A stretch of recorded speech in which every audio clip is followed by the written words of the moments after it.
Can you kill Jacob? What's up with the compass that was passed between Alpert and Locke? And finally, is the Dharma video from Comic-Con 2008 canon or not? We'll have answers to those serious questions and a few not-so-serious questions in today's official Lost audio podcast.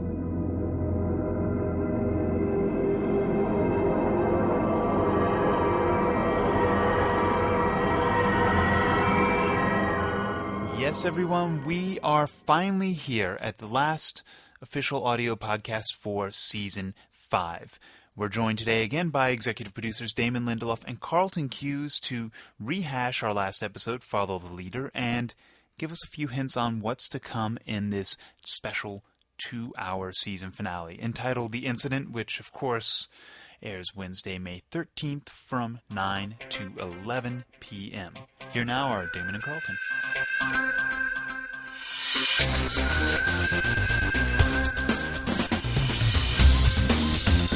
Buenas noches, Damon. Yeah. Buenas noches. Yes. Doesn't that mean good evening? It does. Good night? It does. But it's daytime. Well, it's not daytime in Spain. In 1977. In Spain, it's night right now. That's a very valid point. So, buenas noches to you, Carlton. What's going on? Well, I guess here we are. It's our final podcast of Season 5. It's exciting. We made it somehow to the finale without killing each other or any of our loved ones or being killed by the audience so far. Yeah, well, wait till the finale airs. Yeah, what do you think the reaction to the finale is going to be? Let's just get that out of the way. I think that, people, honestly, I feel like people are going to like it because there's some good, mythological advancement in it, but I think there's also going to be a fair share of annoyance that they're going to have to wait 8 months to find out what happens after the finale. It has a very sort of season 1 feel to me, like when we blew up in the hatch and people were like, "You're kidding me. That's where you're leaving us?" That is always a part of the finale, and I think that several have begun to assume that the show is almost that there is sort of a reflective quality to it. So that if we've been saying that season 6 is going to be a lot like season 1, it would seem only fair that this finale going into the final season of the show sort of reminisced about season 1. We do know that the Jack gang, at the very least, is about to go to the Swan site, which is exactly where season 1 ended, correct? It's kind of like, in movies, when instead of having the credits at the beginning, they put them at the end of the movie, but they're in reverse order. Oh, right? Interesting. So it feels like we're kind of spinning back into season 1. Does that mean that we'll start season 6 with the most exciting part of the season? All I have to say is that over the summer, if anybody asks me what's in the hatch, I'll know that something has gone horribly haywire. That's good. Let's talk a little bit about last week's episode, Follow the Leader. That was written by Elizabeth Sarnoff and Paul Spashevsky, directed by Mr. Stephen Williams. Not a traditional flashback episode. We sort of were rocketing back between 1977 and 2007. And why is it called Follow the Leader, Carlton, do you think? I think it was called Follow the Leader basically because Locke has really emerged as this kind of very strong and compelling guy who seems very much in communion with the island, much to the consternation of Ben and Richard Alpert. And I think that what exactly is going on with John Locke? I mean, that's the question that I have coming out of this episode. Will we get an answer to that in the finale, or at least know a little bit more about his resurrection? I would certainly hope that if he said we're not going to have a nice little party with Jacob, we're going to kill him. Oh,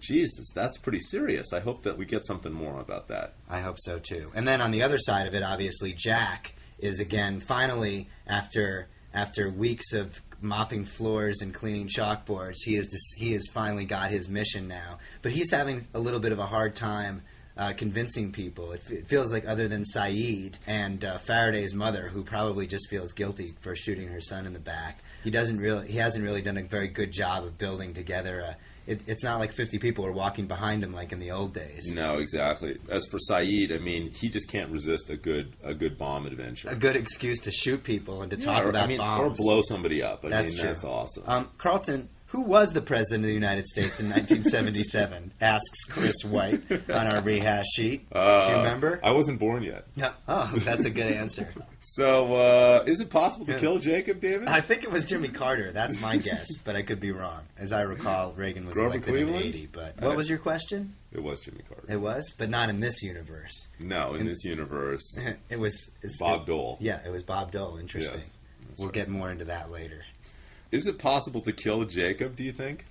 Well, that depends on what exactly Jacob is. Like, for example, if he were a 60-foot tall being made entirely out of flames, I would think... God. I'm not a... Spoiler alert. Why are we not doing that? I mean, why... I mean, like, I'm serious. Like, why didn't you ever pitch that idea in the writer's room? I did pitch it. I just don't think you were in there. I think basically the original end of Follow the Leader was that Locke says, "Oh, I'm not interested in getting our people back." And then Ben says, "What are we going to do?" And he says, "We're going to kill Jacob." And then Ben says, "But he's 60 feet tall and made of flames." And then Locke goes, "Oh, scratch that. Let's go get our people back." But everybody thought that it was a much better ending. No, they should. The better ending is all of a sudden they just stop and they look up, and then you just cut to the 60-foot tall Jacob made of flames, and then boom, lost. Oh, that's cool. That would be, come on. People are coming back for the finale after that. And then Locke goes, "Somebody get a bucket." That's awesome. Because that's why he's bringing all those people with him, because he's going to need to form a bucket brigade. Exactly. Which was the original title of the finale. But, look, Follow the Leader is really the first part of the finale. I mean, that's kind of the ramp, and we saw it as sort of, it's really, even though the incident, part 1 and part 2, is technically the finale, we sort of see Follow the Leader as the first part of... Yeah, it's all set up. It's the penultimate episode. It's moving people in the right place. And traditionally what we like to do is get our characters as far apart from each other as we possibly can. So Juliet and Sawyer and Kate are on a submarine on their way to Ann Arbor. Jack and Saeed are... Unless, of course, you look at the previews for next week's episode. Yes. But that could be back on the island in, like, 1937 or 1374. But how do they get back to the island? That's the operative question. And could it be in a surprising way, Carlton? Magic box? Wow. Spoiler alert again. So this is it. This is the last time we're going to be chatting until Comic-Con, but we hope that you guys will come to Comic-Con, as that will also be our final Comic-Con appearance. Yes, and we've got some treats in store, I think. Yes, we are already talking about what we're doing for Comic-Con, and it should be really fun. That is very exciting. So, all right, let's do some questions. Chris, you ready for some questions? Let's do it. Yeah. Hey, Carlton, we do have one piece of unfinished business before we form. Oh, yeah. But from questions last week, we were talking about, in Korea, what was the story with Sun and Jin? And Chris has basically got some intel. Would you like to share it with us? Well, basically, they dubbed the show in Korean, and people, they just basically figure that the audience in Korea is smart enough to understand that the Korean characters are actually playing with English-speaking characters, and so they don't need to do anything special. They just basically think that the Korean audience is smart enough to understand that even though the entire show is dubbed in Korean, the perception of the Korean characters by the English-speaking characters is, it's something that's just understood. So are you telling me that Sun and Jin are dubbed? Yes. They are dubbed. So even though they're speaking Korean, another actor is portraying Yoonjin Kim and Daniel Dae Kim. That's apparently the case. Fascinating. Well, now we have the answer to that question. I'm glad we can move on. This question is from Jack Aubrey from Sussex, England. Salutations, Mr. Cuse and Mr. Lindelof. Thank you. I've been rewatching Lost from the beginning with my lady friend, and I've noticed an interesting pattern emerge. Whenever John Locke goes to the crash site of the Nigerian drug plane, he is always prevented from climbing those long routes up to the top. In Deus Ex Machina, he suddenly and seemingly without reason lost his ability to walk, so Boone had to go up, and we know what happened there. Yeah. Then in the episode titled Question Mark, John was still recovering from having his leg crushed in the blast door, so Echo had to climb. And finally, in the premiere this year, Because You Left, John was climbing up and he gets shot by Ethan. Yep. My question is there any significance to John Locke constantly being prevented from getting to the top? Is it just coincidence, or will something important happen if and when he finally gets up there? Wow, that is an excellent question, and actually, Jack and the Beanstalk is one of the biggest inspirations for Lost that we've actually never cited before. Is there a giant up there? There's a giant, perhaps, made of flames? A giant. There is a 60-foot tall flaming man beyond that plane on top of that ledge. And Locke is smart enough to know that, and that's why he does not climb up there. I think that the actual answer is somewhere more on the lines of it's a motif. It's a motif. And Locke and that drug plane have a dual destiny. And when you only have limited amount of creative ideas and you do the same thing 3 times, it's called a motif. That's right. It's when you run out of ideas, it's called a motif. I was going to go to some place. It's an allegory for Sisyphus, but they're not going to buy it. They will. All right, it's an allegory for Sisyphus. That was an excellent question. Thank you. Thought out. Thank you. Thank you, Jack Aubrey. All right, Damon, here's a question we've been getting a lot, and this is one of those time travel issues. There are many conundrums involved in doing time travel, and so let's just get right to the heart of it, and let's address this question. Hello, Darlton. I was watching Follow the Leader and couldn't help but wonder about Locke's compass. It seems to me that the compass is in this infinite loop where it has passed between Locke and Richard Alpert. Where did the compass come from? How could it get rustier than when the 50s Locke gave it to the 50s Richard, if 2007 Richard gave it to time-skipping Locke hours before 50s Locke started the cycle again? Does the compass eventually degenerate into dust, thus causing a hole in the space-time continuum? Or is it that the magic compass will get its own spin-off next year? Love the show. Cindy from Liberty Lake, Washington. This is a fascinating question, and one we spent way too many hours in the room discussing. And we do not want to remove the shade of mystery for you guys. All we can say first is that what we have done with the compass is absolutely intentional in terms of sort of the broader themes of the show. But more importantly, there are certain things in mathematics and in time travel, like Fermat's last theorem, for example, that are very, very difficult to try to explain. They are sort of fascinating puzzles that lack solution. And the compass is one of them. It is purposely perplexing, but it has no origin. Because if Locke essentially gave it to Alpert and Alpert gave it to Locke, then where did it come from? And I think the larger question is, what is its state of decay? And I think that is an area where we could have called the props department in Hawaii and tried to explain what it was we were trying to do, but they would have shot us and basically said, we don't understand. Like, does the compass always have to look the same? Because the fact of the matter is Alpert holds on to it for 50 years. Right. So at a certain point, it degrades. And then even if it is in a Mobius loop. It is in a Mobius loop, an infinite loop. Yeah. So if you're asking the question, where did the compass come from, we put this question to you. Which came first, the chicken or the egg? The idea that it is in a Mobius loop is a very intentional motif that we are executing here. And again, I think that one of the challenges of Lost for us is that we believe in a large quotient of mystery and magic in the world, and it is not our intention to demystify the world of Lost by over-explaining things. And the fact that the compass magically exists between these two characters, we think is just a cool piece of sort of mystery. And here's another thing. Magic. If Jack is somehow successful in carrying out Faraday's mission, he will free the compass. That's true. He could basically that should have been the end of Follow Leader. Yeah. After the Jacob thing and the flaming guy, you cut to basically Jack, and Kate says right before she walks off, "Jack, why are you doing this?" And he looks at her and he goes, "Because I've got to free that compass." Right. Here we go. Hey, Damon and Carlton, big fan, can't wait for the finale, says Nick of Boston College. I have a question about the Dharma video released last summer. And speaking of questions that we've been getting asked a lot, yeah. The compass is number 1, number 2 is this one. Unless I'm mistaken, that's pretty clearly Daniel Faraday's voice videotaping Pierre Chang. As we know, though, Dan got capped before such a videotaping could even happen. I know you don't want to reveal too much about continuity and what can't be changed, but can you tell us whether that was intentional or a whoopsie? All right. Well, we are in total clear-up mode. This is not an evasive podcast. This is an informative podcast, and I like that. Let's get out in front of it, Carlton. A few things to be said. Who's the letter writer? It's Nick from Boston College. Nick from Boston College. Go Red Sox. Damon is giving me a really annoyed look right now.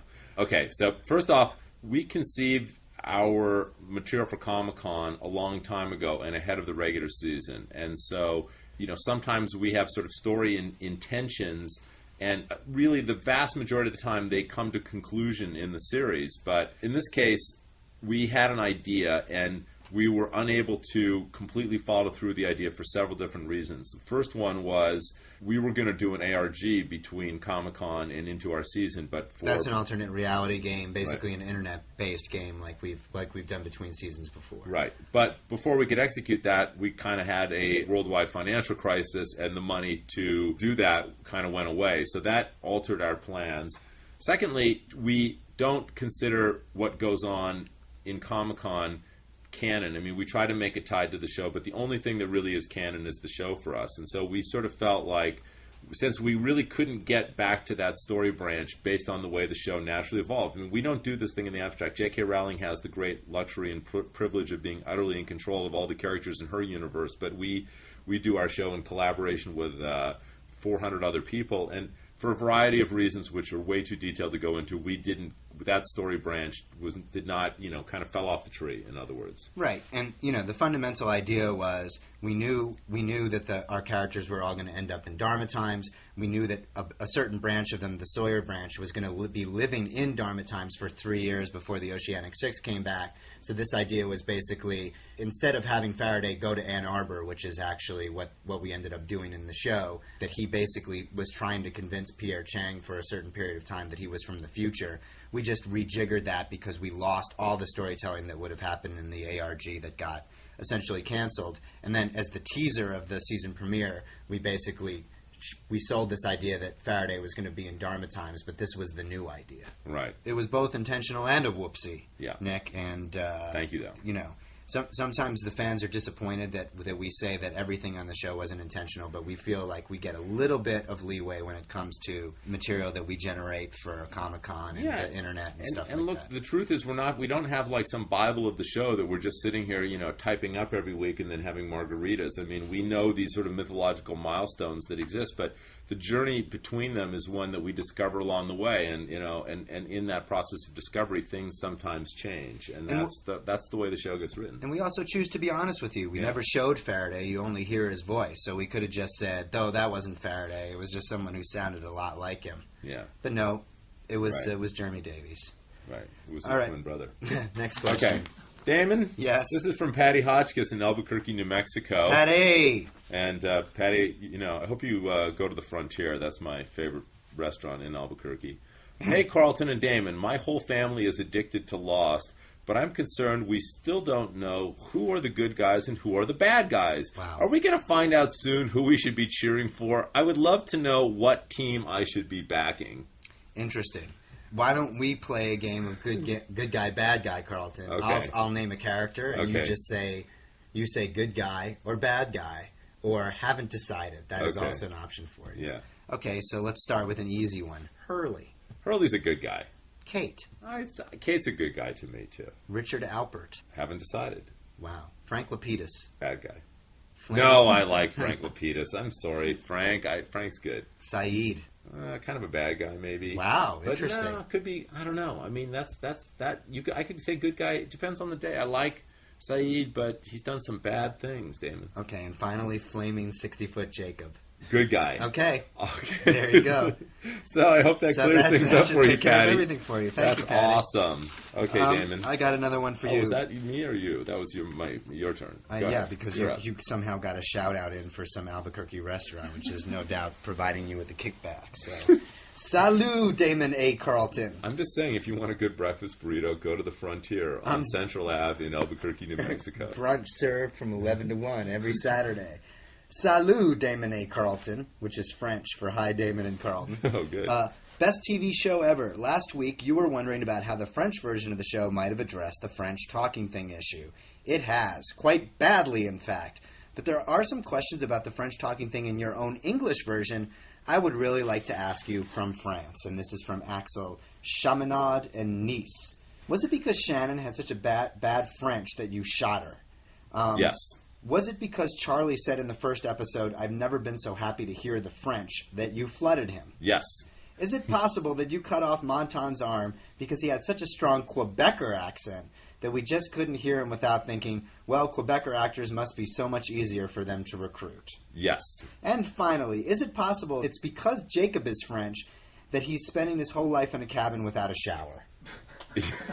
I think the real reason he hasn't taken a shower is he's made of fire. What do you mean? That's not something you want to do when you're made out of fire. It is definitely not recommended. No. But, yes! This guy's a genius. We should, Is it a we should man or a ship him woman? I over. don't know. Axel? I'm thinking Axel a guy. All right, well... Thank you, Mr. Chaminade. All right, we're on fire. Or Mr. Literally, Nice. Do you have a final question, Carlton? I do. Okay. Darlton, Follow the Leader was a kick butt episode. Okay. This person, Eric Wilkes from Los Angeles, California, Like that he corrected himself. He's not going to say any bad words. Okay. Can't wait to experience the incident. My question, years ago, Uh-oh. you told us that we didn't have enough information to adequately theorize about how the show ends. When do you think we'll reach that point? Thanks, and I'm already counting down the 8.5 months to the final season opener. That is a great question, actually. I think, personally speaking, by the end of this finale, and by the end of the season premiere of Season 6, you will have pretty much all the fundamental building blocks you need to put together a hell of a theory as to what it all means and where the show might potentially end. Our finales are we always look at them as part ending the story that we did in the previous season, and part setting up the season to come. So it's a finale and a pilot all wrapped in one. And then we look at our season premieres in the same way, because we're still wrapping out of the finale, but we're continuing to set up the new year. So there's always a bridge. But I think that we begin... You're going to get a substantial piece of information in this finale that will help you get a sense of where we might be going. My true hope and belief is that by the end of the season 6 finale that you should have a good ability to theorize about the show. Yeah, I hope so. That to me will be the point at which I think that you'll have enough information to adequately theorize about the show. Right. So somewhere between now and the end of the season 6 finale. The end of the series. Probably. End of the series, as long yes. as we've got it by then. All right, guys. Well, thank you so much. Hope you guys enjoy the finale, and we'll see you all at Comic-Con. Right, Damon? Yes, and a special thank you to everybody this year. We know that the time travel storytelling can be a very laborious thing, and now more than ever we appreciate the fact that you are still watching our show. We do indeed. It is your support that is most important. Really makes us do these podcasts, because we sure as hell don't enjoy them. I enjoy them. Well, I enjoy them too. Right. All right. Thank you to Chris White for another great year at the headphones. At the helm. Okay. At the headphones. Bye. That brings us to the end of this podcast, but not quite to the end of our podcasting season. Catch up with us again next week. After the 2-hour season finale, we're joined by actor Michael Emerson. We'll do a breakdown of the finale, even though Damon and Carlton will be in radio silence. Lost, The Incident airs Wednesday, May 13th from 9 till 11 p.m., only on ABC.